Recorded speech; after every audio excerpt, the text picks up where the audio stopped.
to a pinhole camera. Oh, I okay. blackened everything out, inspired by your work. Oh, thank you. I put a pinhole in, Thank and you. Mount Chokers came in upside down with cars going. And it was like a whole different I know. I knew interpretation wondering of a building. where have I been? Yeah, We're gonna get started. ready? But you inspired me. Catch up with you later. Thank you. Okay. Oh, sorry. Um, if I, is it Abelardo? Abe is good. Abe is good. Oh, Okay. yeah. Okay. Please. Abe Morell. Yeah. Well, it's nice to have a Massachusetts peep here Yeah. with me. So I'll just introduce Sure. you, and then I'm gonna you'll sit. go up there. Okay. Yeah. All right. Welcome, everyone. Thanks for being here. My name is Andrea Wallace. I'm the Vice President of Artistic Affairs and the Director of Photography. And we are so excited to introduce our artists tonight. Before we get started, I really want to thank Judy Mann and Lisa Leibovitz, where are they, for helping to pull this together for us tonight. Anderson Ranch acknowledges that our campus resides on the traditional and ancestral territory of the Ute people, who called the Roaring Fork Valley and beyond home for over 800 years. I want to introduce Abe Morell. I want to welcome him back to the ranch after 20 years. I think that was the last time he taught a workshop with the ranch. There is a picture of him up in the photo building. Abe was born in Havana, Cuba in 1948. He immigrated as an exile to the United States with his parents and sister in 1962, finally settling in New York. He received his undergraduate degree from Bowdoin College and his MFA from the Yale University School of Art. He's received a number of awards and grants, which include a Guggenheim Fellowship, an Infinity Award in Art from ICP in 2011 and 2017, a Lucy Award for Achievement in Fine Art. He's also received honorary degrees from Bowdoin College and Lesley University. He was a professor of art at Massachusetts College of Art in Boston from 2003 to 2010. Okay, from 1983 to 2010. His work has been collected and shown in many galleries, institutions, and museums, including the Museum of Modern Art, the Whitney Museum of American Art, the Metropolitan Art Museum in New York, the Chicago Art Institute, the San Francisco Museum of Modern Art. The list goes on. A retrospective of his work was organized jointly by the Art Institute of Chicago, the Getty in LA, and the High Museum in Atlanta. Most recently, his work was included in the traveling exhibition Ansel Adams in Our Time, organized by the Museum of Fine Arts, Boston. He is married to Lisa McElhaney, a filmmaker and therapist, and their son, Brady Morell, is a screenwriter, and their daughter, Laura Morell, is a video editor. Please welcome Abe Morell.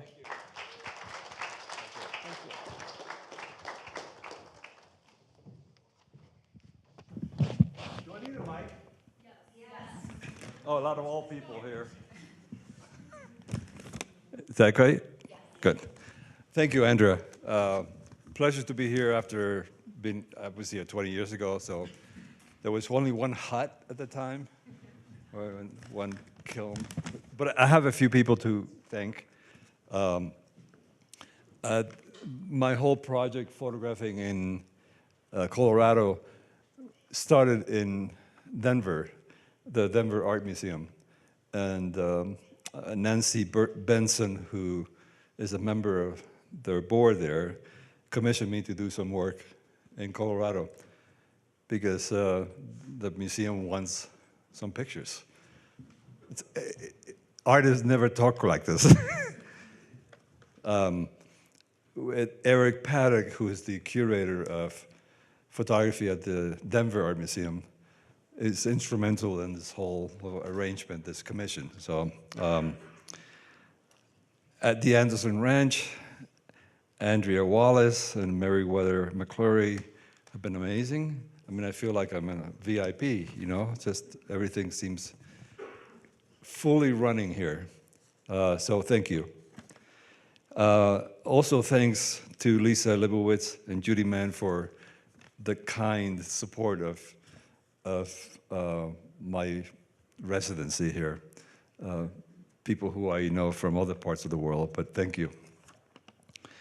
My assistants from Boston, Max LaBelle, who is here as well.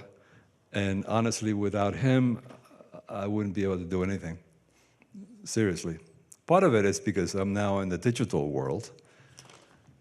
And you know what happens when you're 75 and you open a file? Exactly. And not erase it. And lucky to have Jeffrey Woodruff, who's an architect in town, but also knows the area really well. He also has a 4x4 truck, and he's been taking Max and I around for a while. I mean, it's a dream come true. Just he makes a left, and something beautiful happens. So, thank you. I don't know if Jen Rupert is here. Jen, yeah. I mean, there are many people, but Jeffrey took me to Jen's lot, or, house. I never knew her before, but in 5 minutes we were on one of those old weather vehicles, or, yeah, kind of almost about to die. And she's taking us to an amazing aspen growth. And in fact, I made some pictures there. So I thank you for your kindness. Also, the brother Chuck, I don't know if he's here, but I photographed that monastery. And Jen was also helpful with that. But I met brother Chuck, who I don't think there are many of them left. And he was totally kind and helpful in letting me photograph in their land. So I'm sure I'm leaving my mother and everybody else. So I want to go through a kind of a biography of the method that I'm using now, and some early work that led to that. So in 1991, I made a picture. No, before that, in the late 80s, I taught photography, so I wanted to make my students be excited, as any teacher wants. So I converted my classroom in Boston into a camera obscura. And essentially, this is what the effect is. It's been here forever. A small opening in a dark space yields a picture of what's outside. That's been true since minute one of this earth. So that sense of images being created with this method has been instrumental in painting and other things. When I decided in 1991 to try to make a picture inside a camera obscura, which had not been done before. People have used pinhole cameras and things like that. I converted rooms into camera obscuras. So this is a New York City apartment with a small hole looking at the Empire State Building, and the exposure was 8 hours. But that actually came into the room. And of course, at the time, I just thought, I invented photography. I mean, it was so remarkable that this actually is a phenomenon in life, and I could make pictures of it. So I'll show you a few others. This is a film at the time, so film is slow, and it takes about 6 to 8 hours to expose. So basically, you start the exposure at 7:30, leave the room, have breakfast, see a movie, go to the mat. Anyway, 8 hours later, you come back and you stop the exposure. Luckily, I got something. This is Times Square. This is a more recent one. Now I'm using a digital camera, which makes the exposures closer to 2 or 3 minutes. Which means, what's nice about that is that in the previous method, if things moved, they wouldn't record because it was a long time. Now I can stop clouds. So that sense of stopping motion really helped engage the pictures in a different sense. This is Central Park.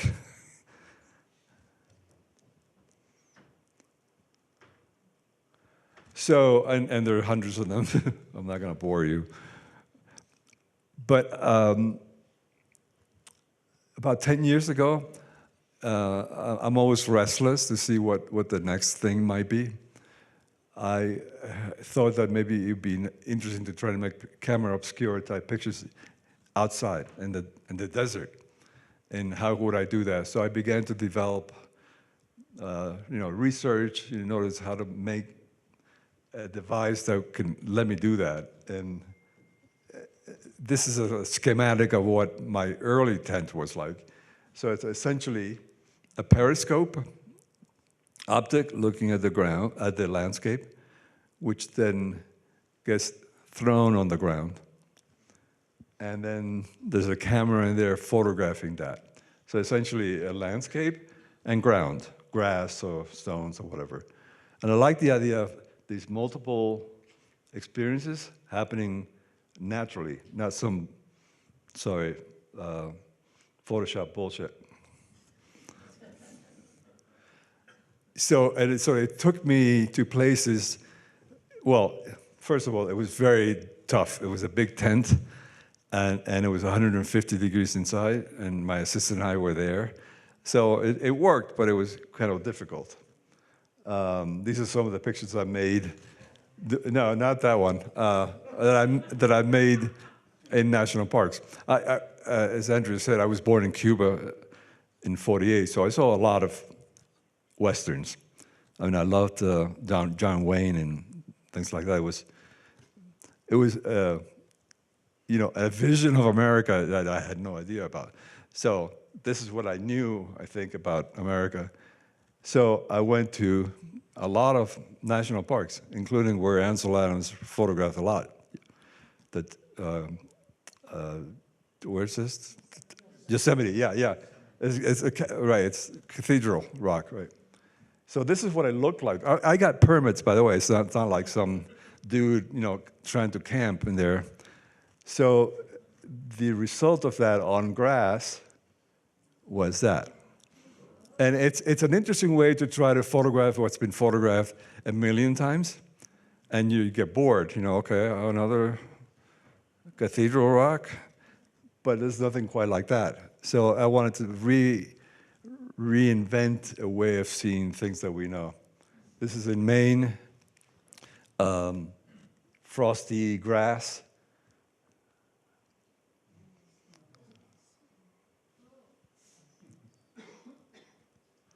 You've all been to Old Faithful, and so have a billion people too. I got permit to do this. Actually, a lot of tourists at the time were saying, "How did you get to camp here? Like, who do you know?" So I wanted to photograph this iconic image that is known for forever in the American consciousness. So this is a 1-minute exposure of the event. And I really like the idea of making something very American from this Cuban guy and try to reinvent the vision of it. This is in Wyoming. Yes. Okay, so I'm speeding way ahead now. I got very interested in the work of Van Gogh and Monet, to the point where I have hundreds of books by them. And I wanted to take my tent to the sites where they painted, not to make replicas of their painting, because that would be really boring, but to walk in the environment and the landscape and, where they felt some inspiration. So Max and I went to Arles, in the south of France, to try to make pictures there with my method and with a redesigned tent. So now it's a lot smaller, about 5 feet high, so no longer are we inside, which is good. And then this thing has a plate on the top that houses the prism that shoots the image down, and then my camera is sitting right on top as well. So, and that camera, this is not totally true here, because that camera is connected to a laptop. And this is where Max sees the image that we see, and if we don't like it, we move it. We can focus it, we accept it, we make a picture. And it's a lot easier to walk around, and we don't like this site, we'll move 10 feet. So I want to show you some pictures that we've made with this method in the south of France. That's what it looks like. It's satanic looking. It's like we're praying to the devil or something. People had questions, including the cops. They thought a police car came by with 2 cops. There were 3 of us actually working on this, 3 men, and they wanted, and my French is not good. My friend said enough about pictures, photography, and they said, oh, okay, we thought you were camping here, 3 guys, in this satanic thing, so they were fine with it. So, and this is a wonderful old painting, the idea of plein air. In France, in the middle of the 19th century, this resurgence of outdoor painting happened. It's just this, the water was good, the climate was good. Tubes and paint happened, so people go outside and paint. So the idea of figuring what the landscape is, facing it, it's part of the way I'm thinking too. So that's a guy painting some mountain. That's me photographing a field with my tent. Max is on the other side with a laptop. But the result is this. And then you think, Seurat, right? Impressionism. And this is just a natural picture. There's no like Photoshop tricks. This is what the ground gets. And I love that the result, photographic result, very much mimics what a painting was. And then being in France and thinking that mid-19th century, photography was born, 1839. And French photographers were photographing landscapes alongside painters. So it felt like I was in the right place. This is the Seurat that, yep. Thank you, Seurat. And then this is some of the painters that I adore and photographers who were in France, in Fontainebleau and other places that really made landscape an important subject, but not in any religious way or even storytelling way, just pure landscape. It was radical. What? Just a rock and trees? Anyway, these painters said, yeah, that's enough. Like Corot, Gustave Le Gray, one of the great, great, great French photographers he was a painter before, and he took wonderful photographs in France. Another Gustave Le Gray in Fontainebleau. If you know, that's 1852, right? This is Monet, 1865. The picture came before the photograph. These people were working side by side, envisioning landscape. And I think in my project, it feels like the spirit of this collaboration between painting and photography in primitive ways is where things reside. Millet's work, which is amazingly photographic and strange. So I went to Arles, and this is a picture from the 1850s, a negative. by an early French photographer. Anyway, so this is my picture. I think the first picture we made in the Arles section. So this is the very end of light in that landscape. I think they had another 10 minutes of light. And Max and I were rushing like a painter would rush to try to get that moment. And it's just, I just find it so beautiful and painterly. This is others that I made down there.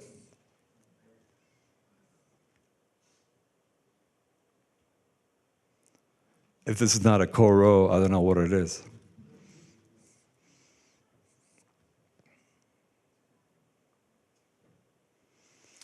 This is in Saint-Rémy, where Van Gogh was hospitalized at an institution. This olive patch was next to the asylum where he was. And Van Gogh painted a lot of olive trees right next to the asylum.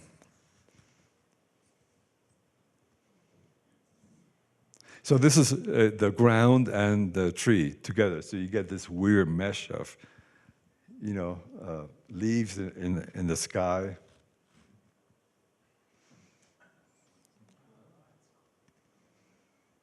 And it's so fun to be with this device. And Max is saying, good sky coming. Oh shit, we better get there. And there was thundering and lightning just a few minutes before. So I was like, oh, do we dare, But it felt like the landscape was calling me into a way that the way painting and photography made sense of it. Like this beautiful Denis landscape painting in the early 1800s. Well, and this is my picture. This is in Arles. And think of this. This is just a plate with a prism and a camera. This is not some voodoo stuff. This is what the reality is on the ground. There's no enhancement. If you were inside a tent, this is what you would see. So my role is to be a photographer and capturing that and create, I hope, a new sense of what photography can be. Then this past June, we went to Giverny and other parts of the north of France. We got access to Monet's garden, and because I tried to get my huge tent there in 2015, but it was too big. We couldn't get in the water garden. This time, the small tent, they let us in. So this is Monet's water garden. I mean, if Monet was walking around, right, and he's like looking at us, and we show him what's in the laptop, it's kind of magical. Late afternoon light. I'll show you a couple of details. So the stones are very clear.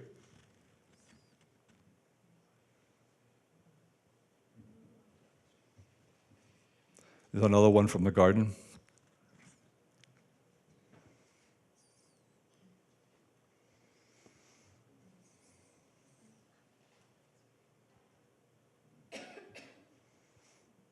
This is very close to flowers in the garden to make them a little bit out of focus. It's very abstract.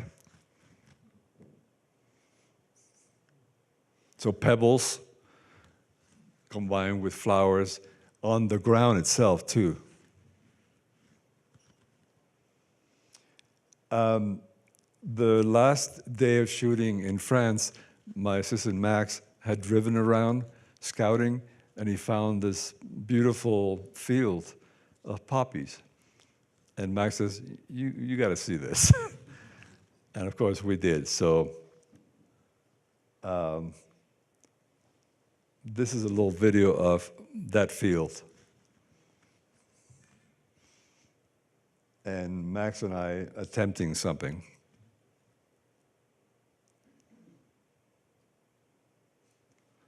And that's what, it's a very weird looking device. And people always ask, what is this? See the laptop there?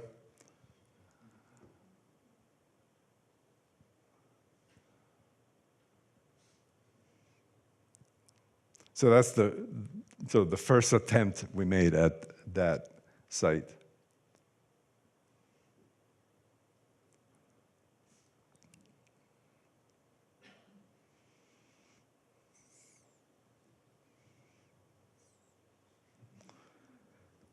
So this is the first picture we made.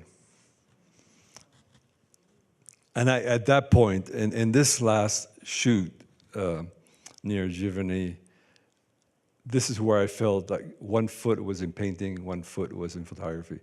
And I didn't know where it was. This sense of reacting to life in painterly terms. So we made 3 pictures, walking the path. First,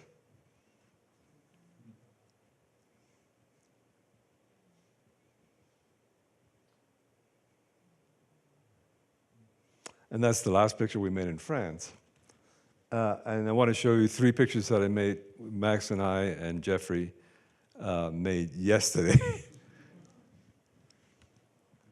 This is in Jen's landscape in one of her fields. And it's this weird sense mixing of trees and ground. It feels very painterly.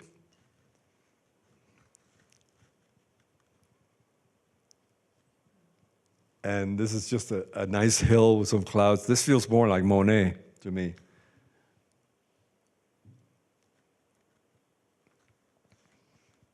And the last one, which we made at the monastery. Crashed ground.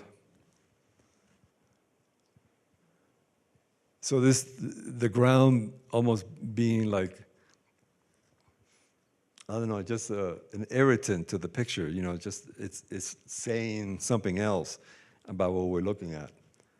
But I love the fact that in reality, I'm standing here, this ground is looking at that.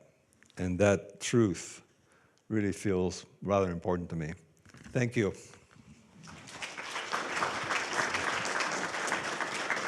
Thank you. Thank you.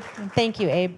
You have any questions? We have some time for some questions, and I have a question that I could start with. And I wonder, it's kind of a two-part question. One is, coming from Cuba, when you were a teenager, how does that, or how does that influence your work, emigrating, leaving like your home? And my second part is a little different, but it's the process that you go through to make the image. It's a lot of work. Yeah. And so how does that affect, you know, what you're making, or your practice, or the sublime Well, the that you're second going part for? first, I mean,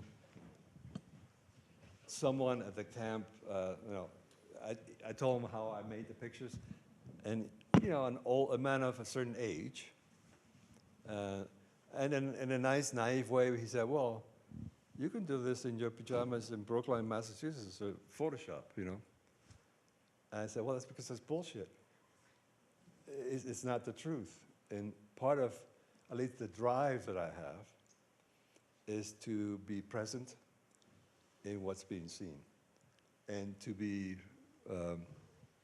very married to the experience of witnessing something. So if I could do this in my pajamas in Brooklyn, I could just end up with a Taj Mahal over New York City. I mean, it's like there's no end to that kind of bullshit. So anyway, born in Cuba, yeah. I was in exile, and I had to learn English and all that. So I would say, though, that in some ways, people think that I went to a talk once, and someone said, "It's interesting that your work doesn't look like the work of a Cuban." And I think my answer was, I came to this country to be free. And in fact, I pushed very hard back at the idea of the identity one has, which can be in your gut or in your taste, your smell, that you have to make certain pictures. And I think a Cuban can make a poppy field or a monastery picture. So this is the work of a Cuban. Anybody else? Yes?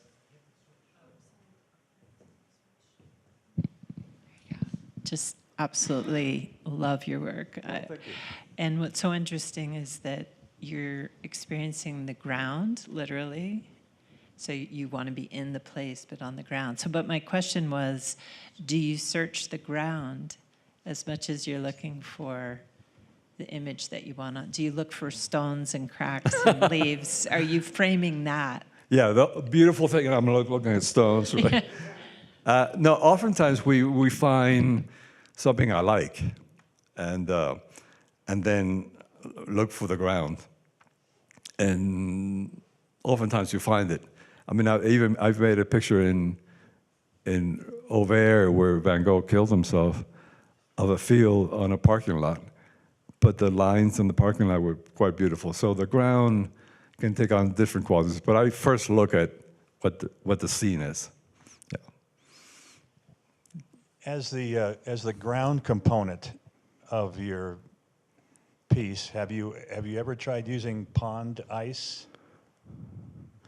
Where are you? Right over here. Oh, okay. Have I used ice? Yes, I tried ice. I went to Yellowstone National Park in the winter, and I put the tent over some ice, and guess what? No image shows up because ice reflects images, light in myriads of ways, so there's no image. It was freaky. It felt like I was in The Exorcist or something. Like, where are the buffalo, you know? So ice does not work. Interesting you ask. Jeffrey and Max and I were by a pond today that we found accidentally. It was my first pond picture, but it's really gorgeous. So I'm sold. The water reflections are on my brain now. So yes. Mike? Too bad I can't show you that one today. So when you print your photos, Yes. what scale do you use? How big? might they be? You work that out with a gallery, and they tend to be 22.5 by 30, 30 by 40, and 45 by 60. The good thing about my camera is that it's probably the best digital camera available. So it's got 150 megapixels. It looks good. Sometimes with digital cameras, if you blow it up, it just looks lousy. Mine don't, so that size. Yeah.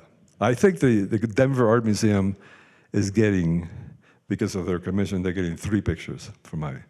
I think they'll want 30 by 40s. So I think. Hi. I just want to, I'm over here. Yeah. I just want to say that these images restore the sense of magic that we used to experience in the dark room, seeing images, the process of them coming That's into interesting. being. And with digital technology, which, or just more specifically. Yeah, the this, iPhone, is right? Yeah, like the portable phone. Yeah. You know, it's a resource for capture, but there's no magic in it. It's so immediate. Right. I'm trying to recover some magic, so very high-end digital technology, but that tent is 19th century. Well, I mean, it's the combination of old-fashioned pre-photography and high-end. I think making those things come together to produce this feels like it was a good method to arrive at this. well, But you're right. It restores. Yeah, I that agree. I Inherent agree. magic. I agree. And sense of awe that photography brings. Painting with light. That's what you're doing. And, Literally. but also, if I show you a picture, just a straight picture of that, you might yawn a little bit, right? I think this suggests a new entry into reality, which is interesting to me as an artist. Yes? A comment more than a question. Can you put a microphone? Sorry. A comment. Oh, you hate them. No, I didn't hate them. But the word that came to my mind was perspective. you were a voyeur of the grass, how the grass sees the world. And you took a picture of that. Yeah. And now I'm thinking, if you go into space, and you Not want to planning to. see how the space, or whoever is floating there, sees the world. Because usually we do a frontal kind of watching, of seeing. Yes. So I find it fascinating because sometimes with kids we say, you know, sit on the floor or lie on the floor and see what you see. You know, that's interesting because when my son was born in 1986, I was a little depressed because I thought, oh, I can't photograph outside anymore and be a documentary photographer. I have to stay home. Fathers will say that once in a while. But I discovered that in the house, small apartment, I was on the ground a lot with him, building blocks and stuff, and I began to think, I'm in his world, and how does the world look from his point of view? So I began to make pictures from that point of view, and I got saved. Suddenly this regular job of being a father gave me some instincts about, you know, what that reality is, which, you know, it was helpful. So, thank you.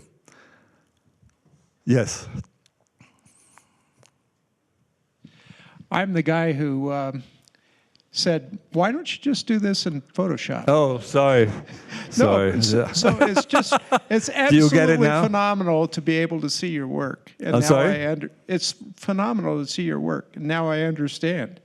Yeah. So here's the question. How much of the combination between your idea of the image in the background and your foreground or your grounding is conception, and how much of it is exploration?